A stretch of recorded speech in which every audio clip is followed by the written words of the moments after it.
आज का विषय है जंतर मंतर पर ये आमरण अनशन में लगे 20 दिन हो गए सोनम वांगचुक के।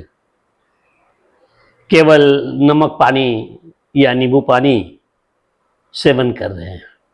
कौन है सोनम वांगचुक? कितना जानते हैं आप इनके विषय में? कुछ तो जानते होंगे।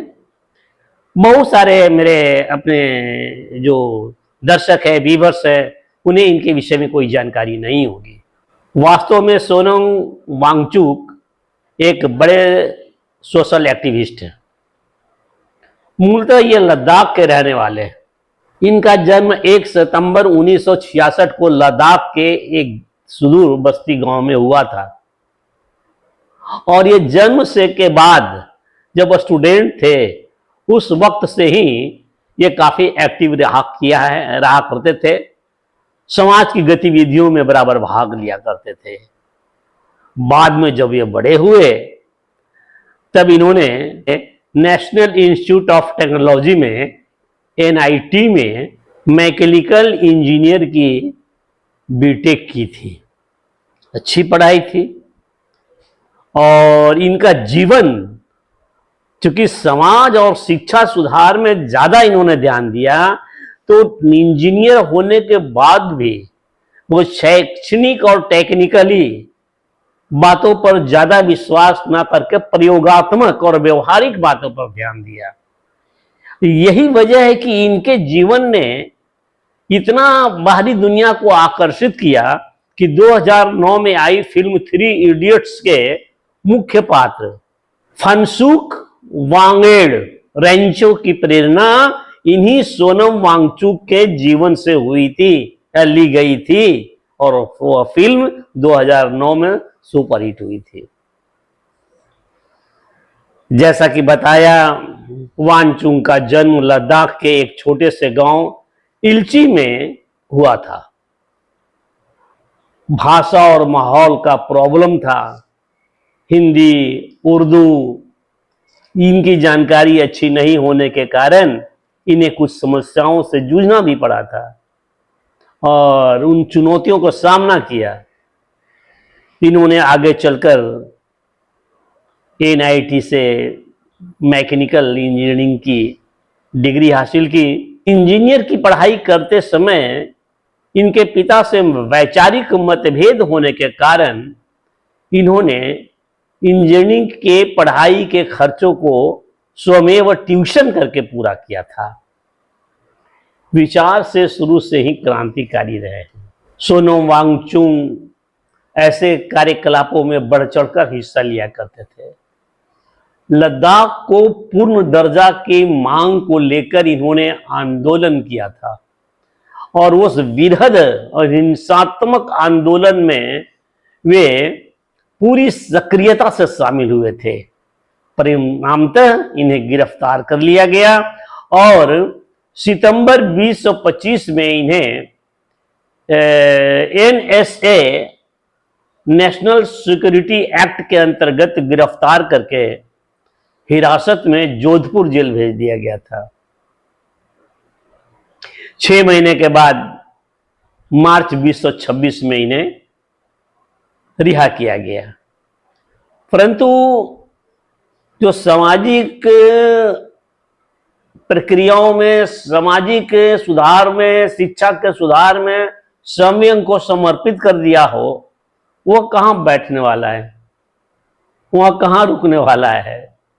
ये फिर जब मार्च 2026 में जेल से मुक्त हुए और सरकार ने विचार करके इनके ऊपर से NSA अधिनियम को हटा लिया, तब ये सोशल एक्टिविस्ट सोनम वांगचुक पिछले 20 दिनों से दिल्ली में जंतर मंतर के पास ये आमरण अनशन में भूख हड़ताल किए बैठे हैं। अब इन 20 दिनों में सोनम का वजन भी घटा है, 9 kg हो गए हैं। सोनम वांगचुक का यह आमरण अनशन नीट परीक्षा में हुई अनियमितताओं को लेकर हुआ है। और इस अनियमितता के विरुद्ध कॉकरोच जनता पार्टी, जिसकी संस्थापना या जिसके संस्थापक अभिजीत दीपिके हैं, के आंदोलन का एक हिस्सा है। और इस तरह से इनकी स्थिति में कोई सुधार दिखती नहीं है और सरकार भी इस बारे में कुछ क्या कर सकती है। नीट की परीक्षा भी दोबारा हो गई। किस तरह का ये स्पष्ट इनकी मांग क्या है, ये चाहते क्या हैं। अनियमितताएं दूर भी कर दी गई और भी क्या कुछ बाकी है और स्पष्ट जनता को कुछ समझ में इनकी बातें आ भी नहीं रही है।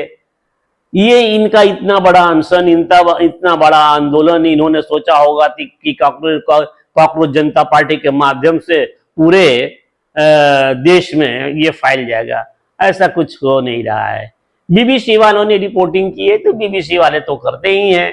आशा है सोनम वांगचुक के जीवन परिचय या इनके विषय में संक्षिप्त जानकारी आपको हो गई होगी। मेरे द्वारा यह जानकारी प्राप्त कर चुके होंगे कि सोनम वांगचुक जंतर मंतर दिल्ली में क्यों आमरण अनशन को लेकर के बैठे हैं, क्या चाहते हैं, ये कौन थे, ये क्या थे।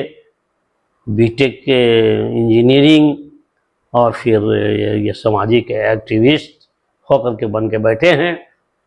आशा है सरकार इनकी बातों को विचार करें और विचार करके जो संभव है वो पूरा करके इनका अनशन तुड़वाया जाए।